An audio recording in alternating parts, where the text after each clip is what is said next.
শিবিরকে, কারণ আপনারা শিবিরকে হত্যাযোগ্য করে তুলছেন। ঢাকা বিশ্ববিদ্যালয় শিবির জবাই কর আপনারা মুখে করছেন। শিবির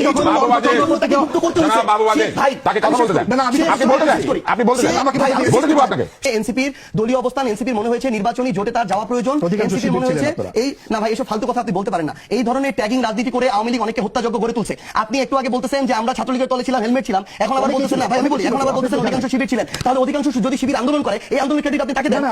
আপনি আমাকে এটা বলেন, আমি সার্জিস আলম 2017 সালে যেদিন ঢাকা বিশ্ববিদ্যালয়ে গেছি, ওই ঢাকা বিশ্ববিদ্যালয়কে যখন এরকম ছাত্রলীগের আওয়ামী লীগের অধীনস্থ একটা ক্যাম্পাস বানায় রাখা হয়েছিল, আমাকে যখন গণরুমে প্রথম দিন গিয়ে উঠতে হলো, তখন আপনার কথাই ছিল যখন না কোনোদিনও না, আপনি আমার কথা না শুনে আপনি বলতে পারেন না। আমাকে যখন গণরুমে থাকতে হলো, আপনার কথা বলিনি, আমাকে যখন গণরুমে রাখছে, গেস্ট রুমে রাখছে, আমাকে যখন অত্যাচার করলো, নির্যাতন করলো, শেষ করতে হবে ভাই। আপনি যখন পড়ছেন তখন এটা ছিল কিনা আমি জানি।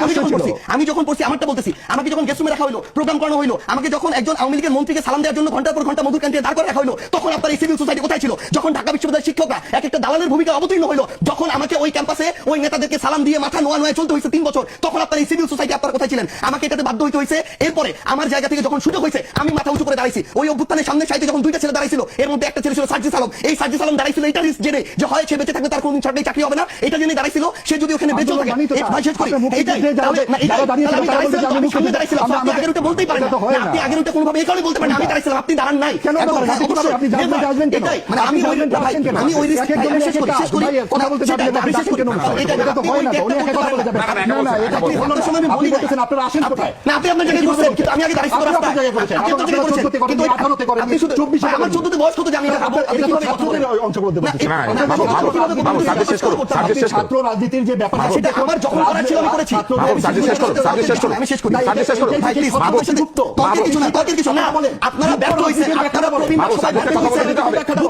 শিবিরকে, কারণ আপনারা শিবিরকে হত্যাযোগ্য করে তুলছেন। ঢাকা বিশ্ববিদ্যালয় শিবির জবাই কর আপনারা মুখে করছেন। শিবির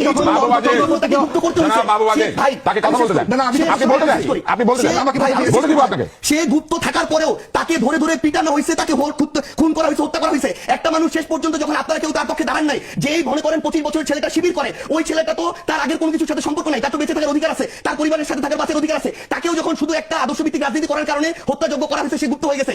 এই গুপ্ত হওয়ার কারণে আপনি যদি তাকে এখন দায় দেন, এই দায় আপনারও নিতে হবে, সে কেন গুপ্ত হইতে হইলো। আর আমার কথা যদি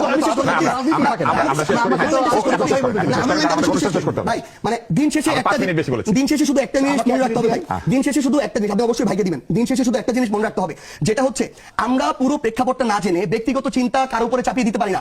এনসিপির রাজনীতি করবে, এনসিপি নির্বাচনের প্রয়োজনে সেটা করেছে, নির্বাচন শেষ হয়েছে। এখন এনসিপির যেটা বাংলাদেশের স্বার্থে, জনগণের স্বার্থে, দলকে সামনের দিকে এগিয়ে নিয়ে যাওয়ার জন্য যেটা যৌক্তিক মনে হবে, এনসিপি তার জায়গা থেকে ওইটা করবে। এবং আমরা শুধু এইটুকু স্পষ্ট করে বলি, আমরা এখন এটা মনে করি যে মুক্তিযুদ্ধই আমাদের ভিত্তি এবং 24 হচ্ছে আমাদের নতুন করে আমাদের একটা পুনর্জন্ম। এই ভিত্তিটাকে মেনে আমরা আমাদের এই 24-এর আকাঙ্ক্ষাটা ধরে সামনের দিকে চলবো। জনগণ যদি আমাদেরকে মনে করে প্রাসঙ্গিক, আমরা প্রাসঙ্গিক থাকবো। জনগণ যদি মনে করে প্রাসঙ্গিক না, আমরা প্রাসঙ্গিক থাকবো না। কিন্তু কেউ যদি কোনো কিছু চাপিয়ে দিয়ে ব্লেম গেম খেলে মানুষকে বিভিন্ন ভাবে তার চিন্তাটা চাপিয়ে দেওয়ার চেষ্টা করে, এটা টিকবে না।